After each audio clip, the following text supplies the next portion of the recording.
Welcome to In the Rising podcast. My name is Bettina, and this is the podcast and the platform I have chosen to talk to you about living a life that is really just more in alignment with your goals, your dreams, making those goals and dreams a reality, and walking away, turning our backs on the shame-blame game that we are so familiar with and we see around us in television and on social media, just to move into life what's it really meant to be. Sometimes you'll hear people say the simple life, but the simple life does not mean that you have to live on a farm and be completely off the grid. The simple life can really mean that you know who the hell you are and you're going to stay true to that. So I have today's topic of our assignments aren't assignments just for school. Like, shouldn't we just do assignments in class? Is life really one big assignment? And sometimes I feel like it's one big quiz right after another. But I don't believe assignments are really just for class. According to A Course in Miracles, which is a really great book, I'm still in the middle of it, no one is sent into your life by accident. I'm not sure I really like to believe this, or that it's really maybe this way, but what if it is? What if we ponder that really life is not an accident and that the people we meet and interact with are actually sent to us? What about situations? What about situations are sent to us and it's our assignment to move on through and learn from them? What about our friendships, professional friendships, professional coworker relationships, even our romantic relationships? What if they indeed are assignments? What if just for a moment we can let go of our ego and really allow this kind of thought to play out? And so one thing we have to do is just look at what ego means in the first place. Because when I first read this, I was like, listen, I don't think I have a big ego. I think I have a little one, but I don't really think I have an ego at all. So I am a big fan of Google, and I sure did look it up, and all an ego really means is having a sense of esteem or self-importance. And so all of us should have an ego, and either it is fruitful and beneficial and warm, or it's cold and almost non-existent. You don't have that feeling of having any self-worth at all. So yeah, we all have one, and I decided to play along with this definition because I really thought an ego was having this, big bravado out there in the world, or being like one of those mean girls on TV, kind of pompous, narcissistic, and really only interested in themselves and really were superficial material things. But I really do like that idea that the simple definition is really just having self-esteem and self-importance. So what does that really have to do with today's podcast topic? Well, sometimes when we're experiencing an inappropriate ego, we see a problem as someone else's problem and not our own. Our saying is, that problem, it affects me, but it really doesn't have anything to do with me. But what about if we take a moment and stop, and instead of turning away from that problem, that issue that we have with coworkers, friends, or even in our romantic relationships, what about if we just stop, turn around, and actually look at it? Look at it up and down, walk along the backside, investigate it. Don't shrink away from it. Because let's face it, some of the problems that we have, I dare say that we may have created them. And I love Gabrielle Bernstein's book, The Spirit Junkie, and there is a sentence that she quotes. She goes, you know what? Sometimes we have to realize that we put a problem there. We chose it in our mind, whether it was real or whether it was not. So what does that really have to do with our assignment? What about if our assignment is really to figure out what is beneficial and what is not? What about if that assignment is every single day putting small steps into place that will really help you achieve your goals? I heard a wonderful saying that said, Rome is not built in a day. That's very familiar. Rome was not built in a day. And the answer to that is no, it was not. But every day a stone was placed down. In fact, many stones were placed down. Every single minute there was a stone being placed down that ended up being Rome. And so we could look at it from, an outside standpoint, just evaluating a city, for example, as this example. Or we can look at people such as Steve Jobs, or we can look at people we idolize in the sports world or professionally, or even in the financial sector, medical area. We can pick whatever area we look at and see the end product. But have we taken the time to look at every single stone that had to be put down in order to lead the path to that end product? And what about ourselves? Are we looking at every single stone that was laid down by other people? Or are we also taking a chance to stop and look what stones we put down to end us up here on the road where we are today? Where is our personal responsibility? What is our assignment in learning that, to take that pause and really look at it? So I recognize often how I'm happy and how I'm not, right? And a lot of that comes to, well, you make me happy and you make me sad. My job makes me happy. My job makes me mad. My coworker is irritating. My coworker is funny, and I can't wait to show up again tomorrow, albeit early, but to just laugh and have a good time while we get this job done. We work well together. We're both on the same page. Well, are all of those relationships really an accident? And I'm going to go out in all honesty here. I've evaluated some situations where I had to mingle with people. And sometimes some of those coworkers I really enjoyed. And some of them, let's say I did not. Let's just put it very kindly. I was not happy that I didn't even see what anyone could see in them or their resume or the interview to have them be my coworker. I'm going to be honest. But I'm sure the same is likewise for other people. But what is it exactly about certain people that you are to learn from? And I will also have to admit, there have been times when I really did not like someone, but ended up becoming really good friends with them and learning something about myself, not only a little bit deeper into them. So what is an assignment really? Well, I think an assignment is three main things. One is to wake you up. And I love to talk about waking up, kind of getting out of this habit, because a lot of our actions are really habit. Most of our life is habit because our brain cannot function and try to think that deeply. But a lot of our habits are not getting us one step closer to what our goals are. Now, first of all, you got to figure out what your goals are and if that's really in alignment with your virtues, your values. But that's another story. But are you really awake enough to deal with it? Or are you just sitting on the sidelines, stomping your feet on the bleachers there, upset that no one's giving you what you're not doing anything about besides stomping your feet and having a little temper tantrum? What is it about you that you can learn from certain situations that you can change? Now, I believe we all have a certain temperance. I believe some of us are a lot more friendly, a lot more open. Some people love to just go and talk and be with a lot of people. And some of us are a little bit more interested in being alone, a little more introverted, like to read more books. I'm not talking about that per se, but in each of these scenarios, each person can learn a little bit more of what is going to help them get to their own goals. We can sit in a place and go, well, that's just the way I am. And that's true. But what is it about the way you are that is also holding you back? What is it about the way you are that is keeping you stuck in this place? What about that you love about yourself that is also keeping you on the same cycle? You're on the merry-go-round. You're very upset about the merry-go-round, but you're not willing to get off the merry-go-round. So I feel that life will give us assignments in the form of encounters and in the form of people.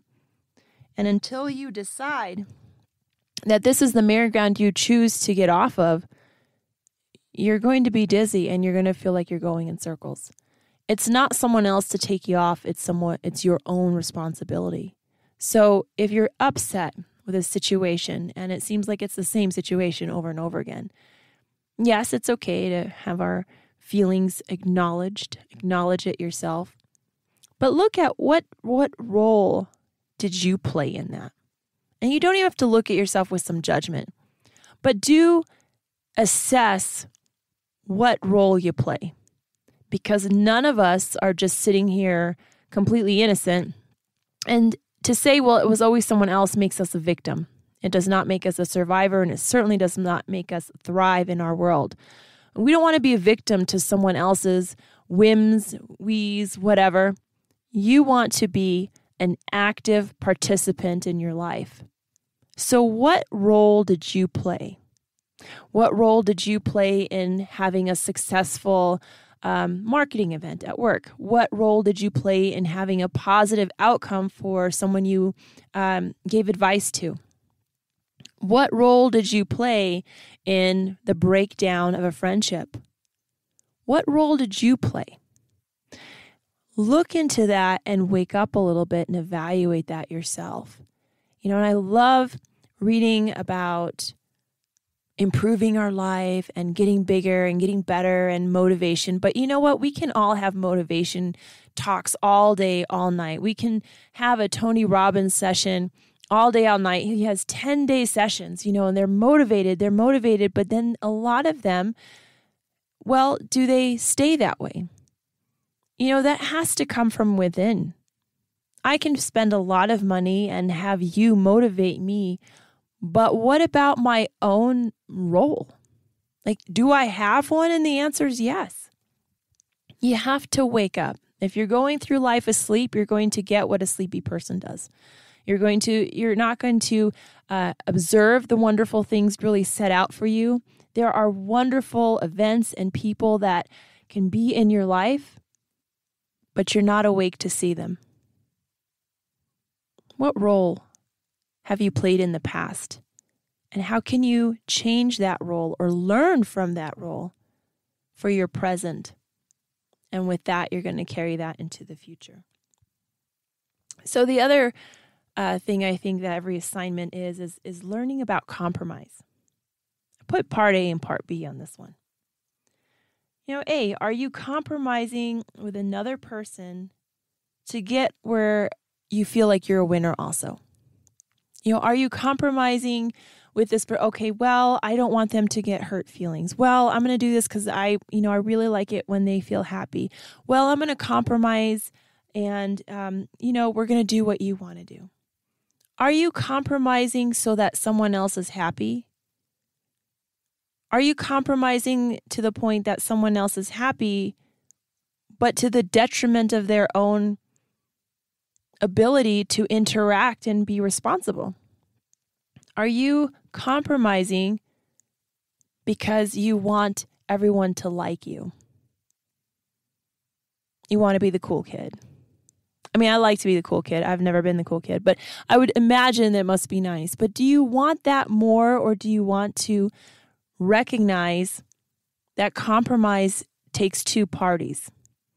One is giving, one is taking. It's not an assignment. You are a giver and they are a taker. And that leads to B. Are you compromising your own values? So if you have a very strong work ethic and you're with someone that doesn't, and you continuously make excuses for this person. What about if you're in a relationship with someone and you work and they don't cook dinner for you and you come home and there's nothing done? Are you compromising your own values? What about if you value waking up and exercising, but now you're not going to do that because, well, you don't want to hurt someone's feelings? Do you value a clean home, but now you don't want to do that too much because, well, you don't want someone else to feel put out? You really value going after, dreams and excitement, and you love taking your courses. I'm one of those. I'm a big nerd. What about if I didn't do that because I felt someone would be irritated? Tell me, oh, well, you think you're better than me. Well, that's compromising my values. Not only are we both not winners, but I'm compromising myself. And my ego is then in the toilet. What about if an interaction with someone, and this can be on any level, it doesn't matter if it's a platonic or a relationship. What about if you interact with someone and you start to see something about that person you really like? There's a lot of evidence that shows the things that we really like about someone is something that we really like about ourselves. What if you really like that they're on time? What if you value time because it shows they value your time and you value your own time? What about as time goes on, you start to notice things that really irritate you? Not taking action, procrastination. Could it be that those are things that you know are problems for yourself and you recognize it and you want to walk away from that? Doesn't mean you have to walk away from that friendship or relationship, but it's irritating to you. And it's irritating to you because you recognize it as familiar. What about if that entire situation is an assignment for you to recognize and open up and be honest, not only with someone else, but really it's all about yourself. Be honest with where you are. And what about being alone? Are you okay with being alone? Are you okay with watching television on a Tuesday night by yourself? Are you okay with having the week alone? Or do you always have to have someone with you? Are you someone that cannot even go to lunch at work without having, a group or at least one person to go with you to walk to the soda machine? Like, are you always needing someone there? And why is that? What is the assignment that you may be learning from evaluating that? Standing on your own 2 feet, that you really don't need someone there all the time, that you really are the cool kid because you decided to be the cool kid. What is the assignment out of that? I feel I've had a lot of assignments. I am now in my 40s and I've had plenty of assignments and I'm learning all the time. And I've also taken this assignment, seriously. I've actually journaled about it. What about being a mom has been an assignment for me, and there have been a lot in that. What about working 2 jobs? What about getting a master's degree? What about being a therapist, a physical therapist, and actually, wanting to work with people? What is the assignment that I've decided to learn from and continue to grow in? And I will tell you, I have a lot of assignments I still need to evaluate. But what I love about life is that it is not an assignment that you really pass or fail in a big way. But it is about passing or failing according to your own measuring tool, not somebody else's, according to yours. At the end of our day, did you meet 100% of what your goals were? What made you grow? What made you excited? What made you want to sit down and say, you know what, this is on the path to my Rome? Or were you on that path and that road and you were there digging up the rocks and throwing them out of the way because that was more convenient for someone else? We all have our own road to Rome. And we are all responsible for our own path.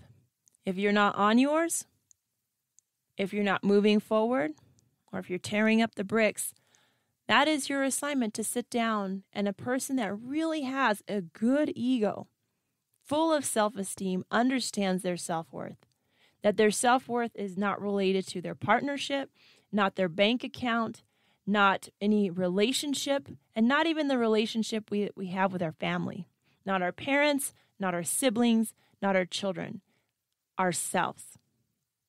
Because when that relationship is in order, everything else will flourish. Kind of goes like Mission Impossible. This is your assignment if you choose to accept it.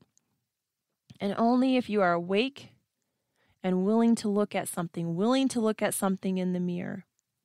Doesn't mean you have to put a judgment on it, but really look at it. Are you going to move forward? And are you going to head home?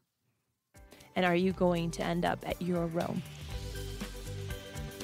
So thank you again for listening today. That's all I wanted to chat about. I appreciate your time because you know what? That's the resource we don't get back. I wish you all a blessed day, and until next time.